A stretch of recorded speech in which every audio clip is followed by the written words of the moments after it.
いつもご視聴いただきましてありがとうございます。今回は番外編として県外の旅行の動画になります。今回の目的地は長野県の軽井沢と、なぜか避暑地へと真冬に行くという暴挙に出た竹千代です。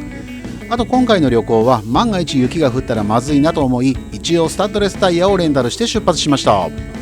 今回は宿泊するホテル以外に近くの観光地や食事なども含めておりますので、ぼちぼち長い動画となっておりますが、ぜひ最後までご覧いただき、旅行の参考にしてもらえたり、暇つぶしに楽しんでいただけたらと思います。それでは最後までごゆっくりとお楽しみくださいませ。出だしの挨拶をしているうちに神奈川、東京、埼玉を過ぎて群馬県の横川 SA に到着し、ちょっと休憩です。グルメ動画としてこういうハイウェイグルメも載せたいところですが、すぐに目的地に到着しお昼ご飯を食べる予定なので、ここはぐっと我慢です。一応お土産コーナーも徘徊してたら、群馬の仕上がってるシリーズと考えるシリーズを発見したので迷わず購入。自宅の棚に新しい仲間を迎えることができると思うと、遠いところまで来てよかったと感無量です。いや、今回もいい旅行になりました。ありがとうございました。で、まだ何も始まってないのに終われないですよね。失礼しました。もうすぐ目的地に到着します。まずはお昼ご飯を食べに行きたいと思います。軽井沢はお蕎麦が有名とのことなので、ちょっと調べてみたらくるみも有名で、お蕎麦をくるみのつゆにつけて食べることができる超有名なお店を発見したので、そちらに向かいたいと思います。旧軽井沢銀座通りにあるお蕎麦屋さんに到着したら、順番待ちのお客さんが外まで並んでたので、他に行きたいところもたくさんあるし時間がもったいないので、そこのお店は諦めて違うお蕎麦屋さんに来てみました。この辺はお蕎麦が有名ということもあって、結構近い範囲でたくさんのお蕎麦屋さんがありました。そして今回行くこちらのお店は軽井沢町軽井沢にあります純手打ちそば福吉さんです。営業時間は11時から16時で、定休日は木曜日となっております。駐車場はお店の正面と横にかなりの台数分があり、お店の正面はコンクリなのでバイクで行っても安心して止められそうです。あとこちらのお店は信州産そば粉を使用した本格手打ちそばが自慢とのこと。それでは行ってみましょう。お邪魔します。客席は4名用のお座敷に椅子の4人掛けテーブルもあります。あと入り口上部にはたくさんのサインがありました。それではメニューを見てみましょう。メニューは至ってシンプル。冷たいお蕎麦4種類に温かいお蕎麦4種類です。それぞれ大盛りはプラス300円のようです。裏面はドリンクメニューとなっております。それでは注文も完了したので、料理の到着をお利口さんにして待ちます。天せいろそば1800円になります。お蕎麦は若干太めといった印象です。天ぷらは品があるといえばそれまでですが、若干小さい印象を受けました。あとくるみのつけ汁って他の店にもあるかと思ったら、こちらのお店にはありませんでした。もしかしたら最初に行こうとしたお店特有のものだったのかもしれません。続いてお蕎麦ですが、つるっとした口当たりと喉越しに程よいコシがあって、とっても美味しいです。おつゆもちょうど良い濃さで、お蕎麦の風味を損ねることなく最後まで美味しくいただけます。天ぷらはサクッと軽くて美味しいです。天つゆでも美味しいのですが、頼めばお塩ももらえるので、そのお塩でお蕎麦を食べるのをおすすめします。蕎麦の風味がよくわかりますよ。蕎麦湯はさらっとしたタイプです。蕎麦湯が必要な方は店員さんに声をかければ持ってきてもらえます。あとはおまけで山菜きのこそば1300円です。寒い時期には身も心も温まる一杯です。ちなみにこちらの決済方法は現金のみなのでご注意ください。ごちそうさまでした。続いては今いたお蕎麦屋さんのすぐ近くにあるこちらは軽井沢プリンスショッピングプラザです。営業時間は10時から19時となっております。軽井沢のアウトレットと聞いて入ってみたのですが、意外と小さいのねという印象を受けましたが、地図を見てびっくり。今いる場所はここ。見えているものが全てではないとはこのことですね。全体の10分の1も見えてなかったです。偶然近くにあったということもあり、とりあえずというかいきなりというか、まずはお土産屋さんから見ていきます。ゴジラ70周年記念の信州純米酒セットがありました。飲んで抗えって読めました？読めなかった方は罰ゲームとしてこれを飲んで抗ってください。その他には唐辛子のビールや地域限定のビールにさまざまなクラフトビール、下の水曜日の猫とか夜な夜なは結構見ますよね。軽井沢のビールだけでもこれだけ種類があります。もちろんワインも豊富にあり、このエリアだけでも30分は時間潰せますね。あとはナイキに靴を見に行ったら安さに驚いたり、スタバには長野のマグカップなんかもありました。広大なショッピングエリアの中央には大きな芝生の広場があり、多くの方が写真などを撮っていたので、私も同じように撮ってみましたが、この動画を見て旅行の日に限って天候が悪いのは相変わらずだなと思うと、いよいよ笑えてきますよね。というわけで次の場所に移動します。続いては歴史ある万平ホテル内にある超有名なカフェにやってきました。営業時間は9時半から18時で、ラストオーダーは17時となっております。この万平ホテルは1894年に亀屋ホテルに屋号変更し、欧米風の外国人専用ホテルとして再出発。その2年後に外国人が発音しやすいようにと万平ホテルに改名されたようです。この万平ホテルは亀屋ホテル以降実に130年の歴史があるホテルとなっております。そしてこちらのカフェのアップルパイとロイヤルミルクティーが有名で、週末は何時間も待つほど大人気とのことで楽しみにやってきました。それではメニューを見てみましょう。ケーキとドリンクのセットで2400円ってちょっとびっくり。ありました伝統のアップルパイ、これですね。あとはセットのドリンクですが、どうやらロイヤルミルクティーはセットにできないようです。続いては単品のメニューです。伝統のアップルパイは1500円です。アイスクリーム沿いはプラス300円って感じですね。その他季節のタルトにレモンタルト、アイスクリームにシャーベット、プリンにババロアがあります。続いては軽食メニューです。私のような一般庶民からすると、もはや軽食の価格じゃないですけどね。コーヒーもさぞ美味しいんでしょうね。出ました、ロイヤルミルクティー。これが美味しいらしいんですよね。その他紅茶もいろいろな種類があります。ソフトドリンクはココアにジンジャードリンク、信州産のリンゴジュースに桃ジュースがあります。あとは1200円のお水と炭酸水、軽井沢のビールにノンアルコールビール、シャンパンにワインがあります。2800円のグラスワイン、セレブ感満載ですね。それでは注文も完了したので、料理の到着をお利口さんにして待ちます。まずは軽井沢の麦ドリンクをいただくことにしました。こういうところになると手酌じゃないんですね。お店の方が気持ちを込めてかは分かりませんが上手に入れてくれます。軽井沢ビールクリア1100円です。クラフトビールってその地域ならではの美味しさみたいのがありますよね。この軽井沢ビールクリアはキレがあり、さらっと飲みやすい印象を受けました。続いては軽食のソーセージ2700円です。4種類あり、下はノーマルソーセージ、手前はパセリレモン、トマトハーブ、粗挽きソーセージとなっております。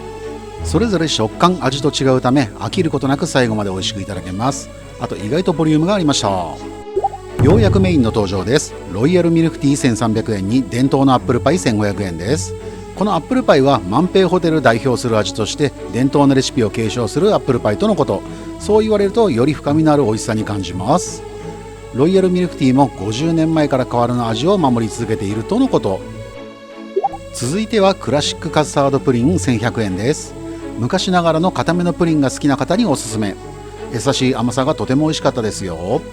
ちょっと贅沢しましたが、これが旅行の醍醐味ってやつですね。美味しかったです。ごちそうさまでした。続いてやってきたのは軽井沢の動画では定番ともいえる旧軽井沢銀座通りです。こちらは軽井沢グルメの食べ歩きやお土産探しに最適な観光地とのこと。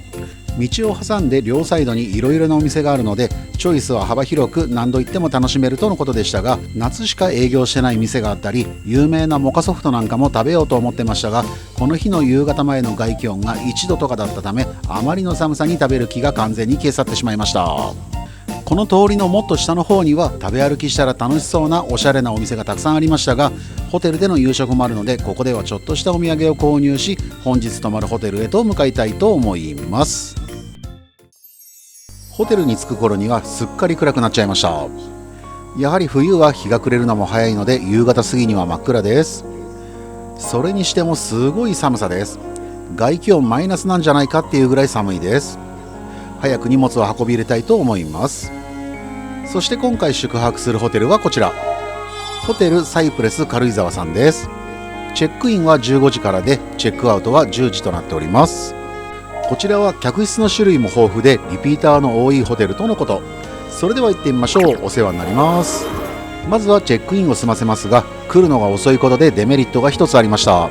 朝食の時間が早い者勝ちなので、あまり遅い時間のチェックインだとこのように朝食の時間が限られてしまいます。そうならないためにも早い時間にチェックインしてから遊びに行った方が良いかもしれませんね。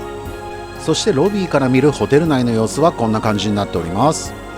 広々として開放感あふれる良い空間ですよね。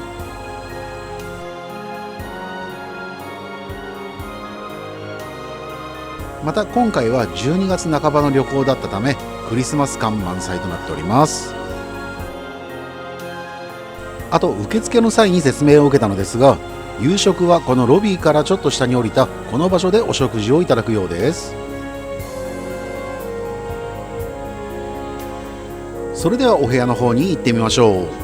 今回予約したお部屋はアーバン和洋室というリビングと和室があるというお部屋にしてみました。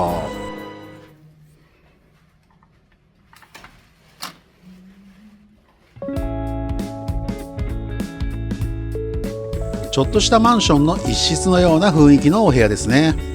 三面鏡ドレッサーにテレビ、テーブル、ソファーに和室となっており、もうお部屋には布団が引いてありました。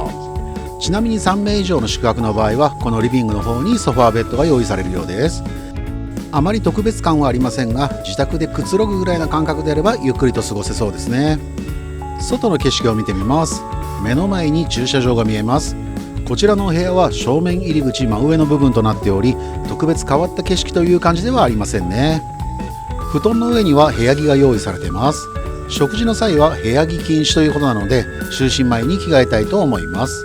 それでは部屋の設備を見ていきましょう。三面鏡の横にはケトルがあり、お茶やコーヒーが用意されています。三面鏡の引き出しにはドライヤーがあります。その横には小型の冷蔵庫がありますが、中には何もありません。お土産や持ち込み用ですね。続いては入り口両サイドの扉を見ていきます。まずは入り口側を見て右側の扉ですが、こちらはトイレですね。意外と広く清掃も行き届いているため、とても清潔感があります。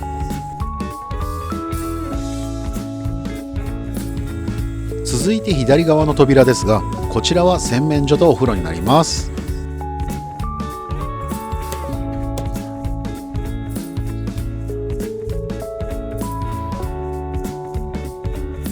ここの空間もかなり広いです。洗面台の横にはシャンプー、コンディショナー、ボディーソープ、綿棒、コットン、シャワーキャップ、櫛、歯磨きセット、カミソリがあり、下のカゴにはタオルとバスタオルがあります。そしてこちらがお風呂になります。なんかおしゃれなお風呂ですよね。大浴場があるので部屋のお風呂には入っておりませんが、こんなおしゃれなお風呂だったら1回ぐらい入ってもよかったのかもしれませんね。ちなみにこのホテルの別の部屋では露天風呂付きのお部屋もありましたよ。また先ほど説明した通りアメニティも充実してますが、レンタル備品としてズボンプレッサー、アイロン、加湿器なんかも借りることができるみたいです。あとはトイレの手前にはクローゼットがあります。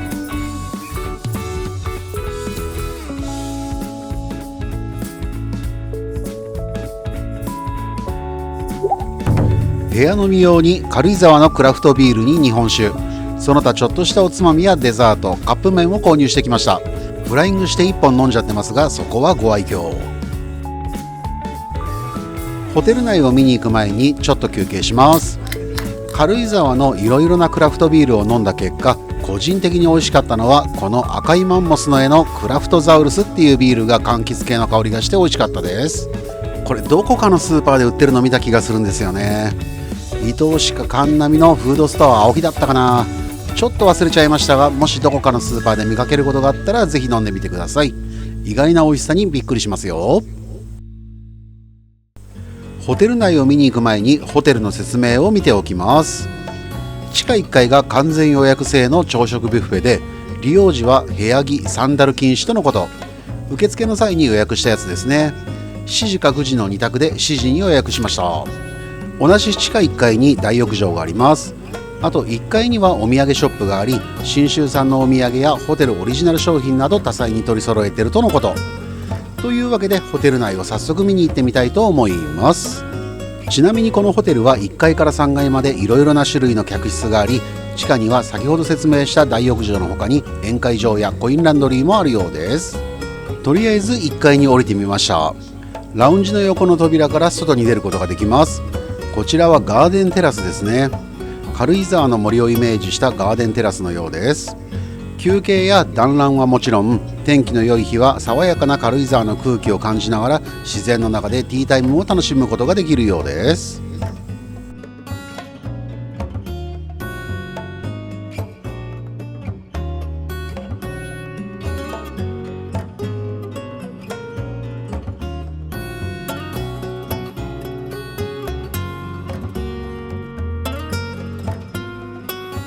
続いては同じ1階にあるショップを見に行きたいと思います。ショップは営業時間があるので、あまり遅い時間だと閉まってしまうので注意が必要ですね。それでは早速行ってみたいと思います。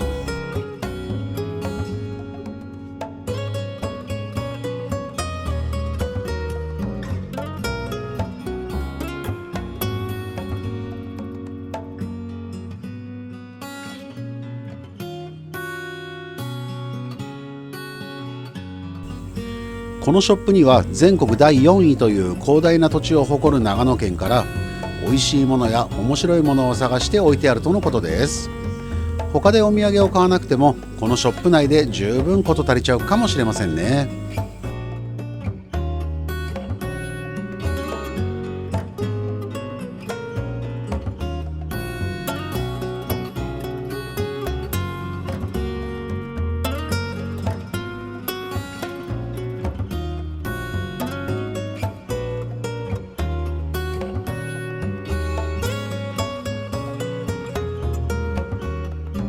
軽井沢のクラフトビールも置いてあったので、部屋飲み用がなくなったら追加購入ですね。あとサイプレスブレンドというオリジナルコーヒーのコーナーもありました。さてお次は地下を見に行きたいと思います。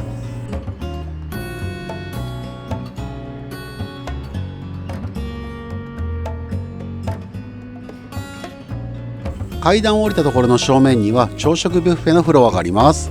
朝食ビュッフェでは地元食材にこだわり、信州産の素材はもちろん調味料である醤油や味噌も地元で製造されている品物を使用しているようです。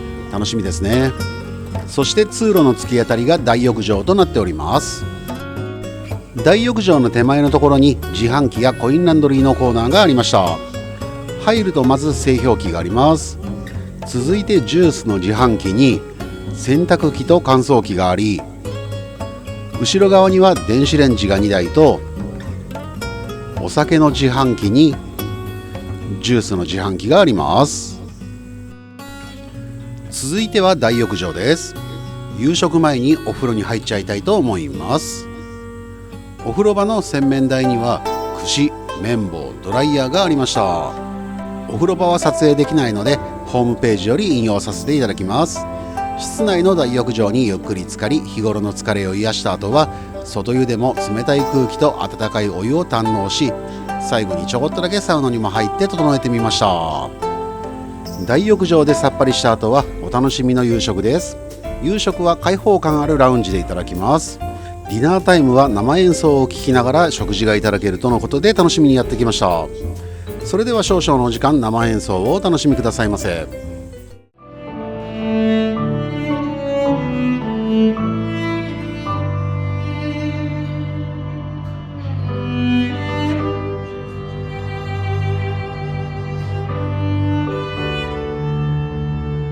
なんかセレブにでもなった気分になれますね。でも飲み物はビールとあくまで庶民的、初心はするべからずです。この夜な夜なエールというクラフトビールはスーパーでもよく見ますよね。それではお疲れ様です。乾杯。まずは信州産有機野菜のサラダです。サラダにはホテルオリジナルの濃厚ドレッシングをかけていただきます。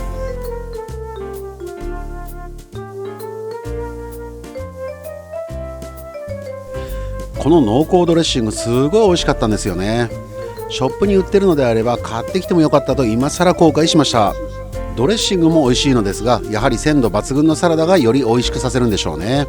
こんな美味しいサラダは久々に食べたといった感じでした。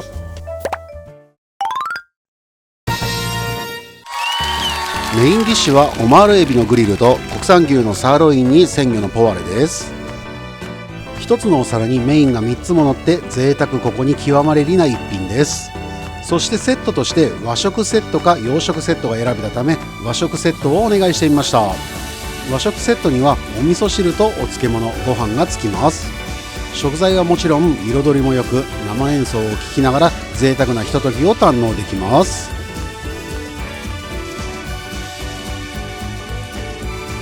国産牛のサーロインは程よい柔らかさで噛むたびに旨味が出てきて最高です。ステーキソースやマスタードといろいろな食べ方で堪能しました。鮮魚のポワレもふっくらとしてとっても美味しく、オマールエビのグリルは旨味が凝縮されてて最高でした。またグリルされたお野菜もとっても美味しかったです。ちなみに洋食セットを選んだ場合はパンにバターとコーンスープになります。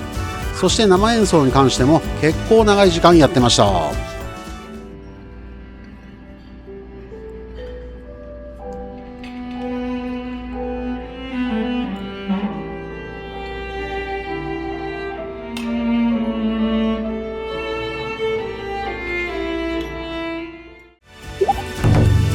続いてはサイプレス特製デザートです。信州産のリンゴを使ったアップルタルトにアイスを頂戴し、最後にコーヒーが出て終了になります。美味しい食事に生演奏と贅沢な時間を堪能することができました。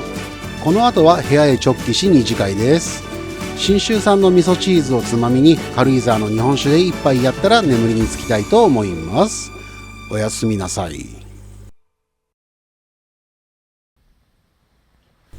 おはようございます。前日は早く寝すぎて起きるのも超早い竹千代です。泊まりに行った時恒例の起床後の外の様子を見てみたいと思います。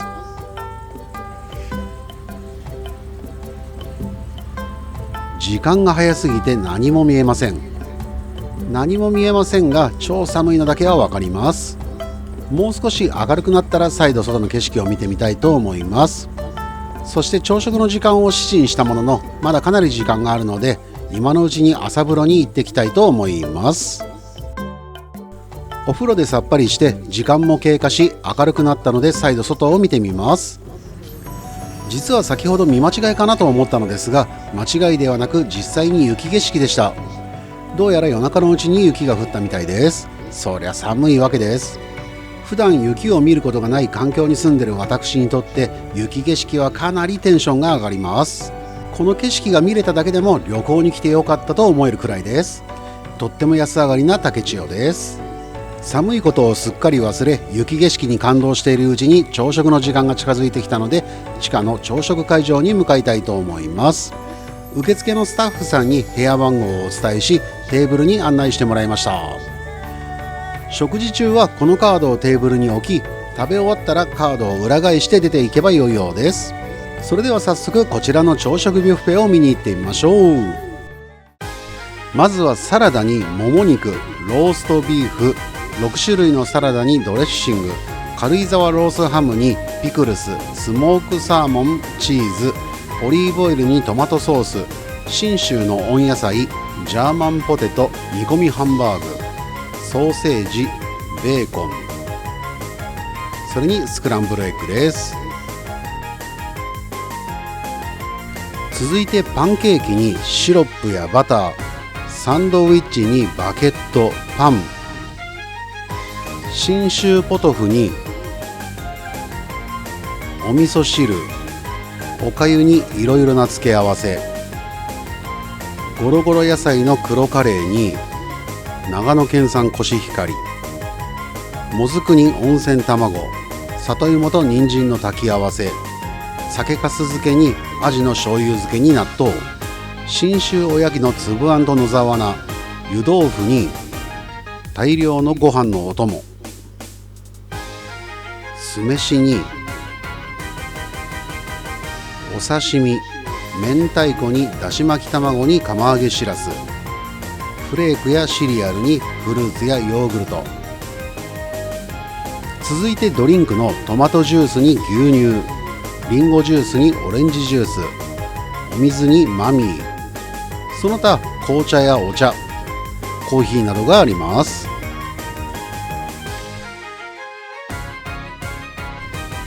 全体を見渡すとこんな感じです。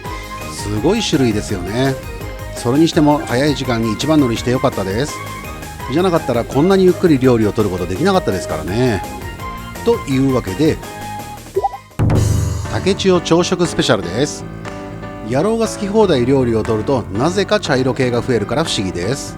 栄養バランス、カロリー、色合いなどを1ミリも考えてないただのカロリー爆弾です。旅行の時ぐらいいいですよね。と言っても普段もあまり考えてないですけど、それにしても炭水化物2種類はまあまあインパクトがありますね。正直左側のおかずに目がいかないですもんね。とここでちょっとしたクイズというか間違い探しです。次の画像とどこが変わったか当ててみてくださいね。よろしいですか？変わりますよ。どうでしょうか？わかりましたかね？簡単すぎました？正解はローストビーフのところに軽井沢ハムやトマトを追加してきました。正解したあなたには竹千代ポイント1ポイント進呈です。累計100ポイント貯めることができてもいいことはきっと何もないでしょう。それにしても追加したこの軽井沢ロースハム、厚切りですごい美味しかったです。スモークサーモンはチーズと一緒に贅沢食い。ブラックカレーは後から結構な辛みがくる面白い味で、朝から好きなものだけを乗せた海鮮丼と贅沢三昧。この漬物かわいいですよね。ハスの甘酢漬けです。さらに追加でもずくと温泉卵ももらってきました。そして朝から絶好調の完食です。ふと外を見たら雪が降ってました。どうやらこの日が軽井沢の初雪だったみたいです。お腹いっぱい食べて大満足。札を裏返して退席します。種類豊富で美味しい朝食最高でした。ごちそうさまでした。食後はすぐに部屋へ戻り帰り支度をします。時間はかなり早いですが、朝から他に行きたいところがあるので早々にチェックアウトします。ちなみに今更ですが、地下にも駐車場がありました。地下の駐車場なら雨や雪に濡れずに車に乗れていいですけど、雪にめったにお目にかかれない私にとってはこの時間ですら最高の思い出になりました。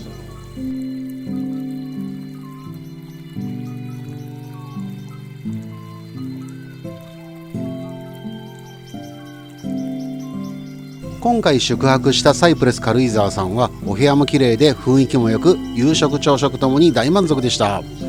ちなみにお風呂は温泉ではなかったようで入湯税はかかりませんでした。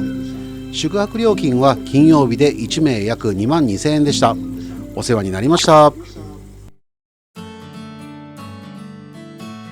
早々にチェックアウトを済ませてやってきたこちらは軽井沢星野エリアハルニレテラスです。駐車場は P1 から3が有料で P6 と7は無料となっております。こちらはショップとレストランが20店舗あり、自然観察ツアーやスケートリンク等のアクティビティに教会、ホテル、温泉などもあります。こちらにショップやレストランメインで来る場合は駐車場は P2、P3 がおすすめです。それでは早速行ってみましょう。せっかくの雪景色なので買い物の前に少し大自然の中を散歩してみました。こちらのサイトで森が居場所になる一日とあり、紹介動画の中では川の流れも穏やかな感じだったので近づいてみましたが、夜降った雪のせいかは分かりませんが川の流れが意外と強くあまり上手に撮れませんでした。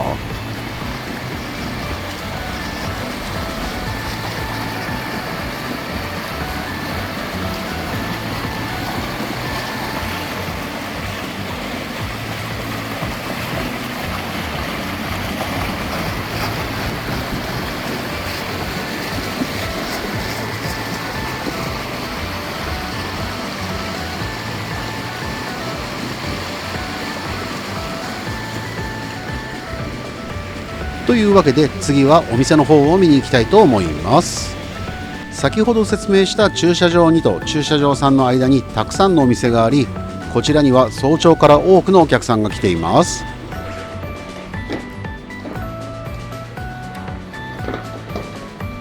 その目的はこちら。軽井沢といったらそばもそうですがパンも有名ですよね。そして今回やってきたパン屋さんがこちら、ベーカリー&レストラン沢村さんです。営業時間はベーカリーは8時から21時、レストランはモーニング、ランチ、ディナーと営業しています。口コミを見たところ、大人気のため早く来店しないとパンが売り切れてしまうとのことだったので、かなり早めに来たつもりでしたが、意外とお客さんが多くてびっくりです。ちなみにレストランのモーニングの方は満席状態となってました。それでは売ってるパンを見ていきます。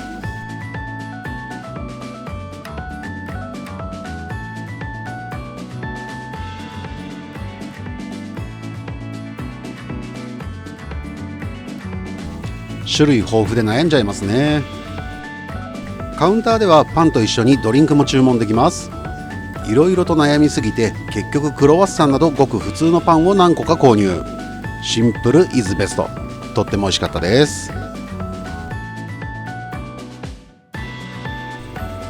他にはワインの専門店があったり、和菓子屋さんや雑貨屋さんなど見てるだけでも十分楽しめます。あと調査不足だったのですが、前日最初に行こうとしたお蕎麦屋さんの支店がここにもありました。一応紹介すると、こちらは蕎麦ビシュ一品料理関霊橋川上庵さんです。席の予約はディナータイムのみ可能のようです。他にスケートリンクや温泉などもありますが、時間がないので次に移動です。以上、ハルニレテラスさんの紹介でした。同じ軽井沢でも少し離れたところにコスパの良いランチが食べられるお店があるという情報を得ていたので、静岡に帰る前にランチを事前に予約したお店へとやってきました。このお店は地元食材をメインとしたアットホームなお店で、ランチはコスパの良い食事をいただくことができ、夜は洋風居酒屋として営業されているというこちらのお店はらしくダイニングキッチンさんです。営業時間は昼が11時30分から14時で、夜は18時から20時、定休日は水曜日となっております。こちらのお店では事前に予約をすればワンちゃんも一緒に食事ができるスペースがあるとのこと。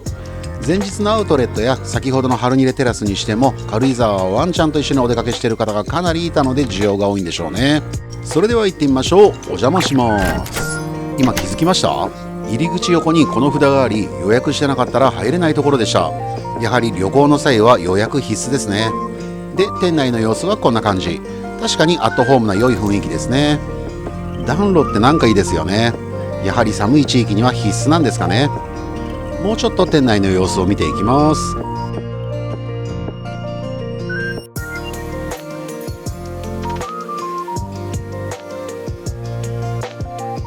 ちなみにあの奥の扉から下に降りたところにワンちゃんと一緒に食事ができるスペースがあるとのことです。そう考えるとこのお店、外からは普通の一軒家に見えましたが、実はかなり広いってことですね。木のぬくもりにずっと見ていられる暖炉があって、雰囲気と居心地が良いお店って感じですね。それではメニューを見てみましょう。ランチのおすすめメニューとして、信州ポーク肩ロース肉のソテーに信州サーモンのポワレ、子羊の香草パン粉焼きがあります。またランチタイムでもアラカルトメニューも用意されているとのこと。こちらは通常のメニューになります。下の方に先ほどのセットと同じメニューがありますが、確かにランチの方がお得になってますね。その他に夜のメニューも一応見せてもらいました。結構リーズナブルな価格だと思いますよ。たまたまかもしれませんが、軽井沢ってまあまあ高めのお店が多い印象でしたが、こちらのお店は昼だけではなく夜も結構お得なんじゃないかなと思います。あとこちらのらしくさんの自家製ドレッシングも販売されているようです。それでは注文も完了したので、料理の到着をお利口さんにして待ちます。まず最初に来たのはランチのセットになっている地元野菜のたっぷりサラダです。たっぷりサラダというだけあって本当にすごいボリュームです。ちなみにドレッシングは先ほど紹介したこちらで販売されている自家製ドレッシングを使用しているとのこと。前日のホテルのサラダも美味しかったのですが、軽井沢は野菜が美味しいんですかね。もちろんドレッシングも美味しいのですが、生野菜自体も新鮮ですっごい美味しいんですよね。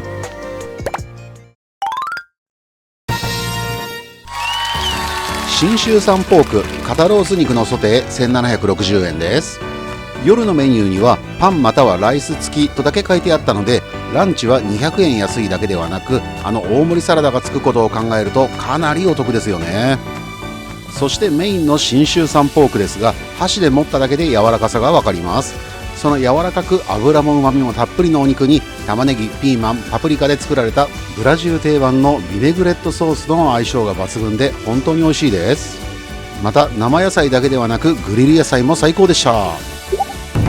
続いては信州サーモンのポワレ1760円です。これもランチセットなのでもちろんサラダ付きです。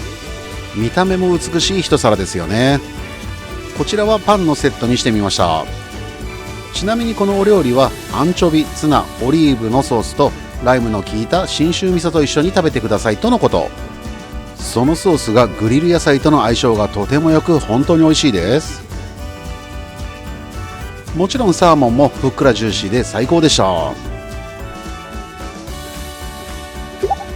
続いては夜のメニューからアンチョビポテトのグラタン990円です。基本的にランチメニューにはないのですが、今回特別に作っていただきました。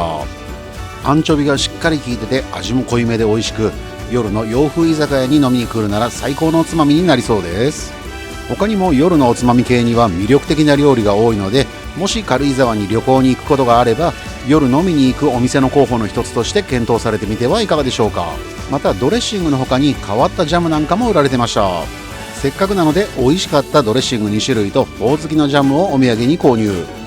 こちらのらしくさんは今まで回ってきたところからすると少し離れた場所ですが、静岡から行ったと思えば全然大した距離ではないので、機会があればぜひ一度行ってみてはいかがでしょうか。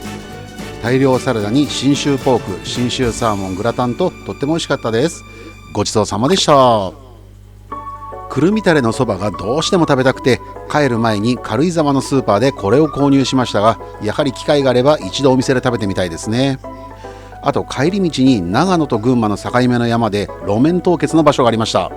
下り坂ってこともあってブレーキ踏んでもズズズズって滑っていく感じ、超怖いですよ。スタッドレスタイヤをレンタルしてもここまで雪が降ったらあまり意味がないので、冬の軽井沢旅行に車で行くなら12月頭までに行くことをおすすめします。あと帰りのサービスエリアでさらに新しいやつらを発見。旅行前の竹千代のキモいやつらゾーンの棚がよりキモいやつらゾーンにパワーアップ。ただ一つ問題があって、今回の旅行で群馬、新潟のキモいやつらはゲットできたのですが、肝心の長野県のキャラに出会うことができませんでした。次に長野県に行くことがあれば、その際は長野県限定の仕上がってるリンゴをゲットしたいと思います。いつも最後までご視聴いただきましてありがとうございます。この動画が少しでも参考になったとか面白かったと思っていただけたのであれば、チャンネル登録やグッドボタンを押してもらえたりコメントなどいただけると嬉しいです。それではまた次回の動画でお会いしましょう。ありがとうございました。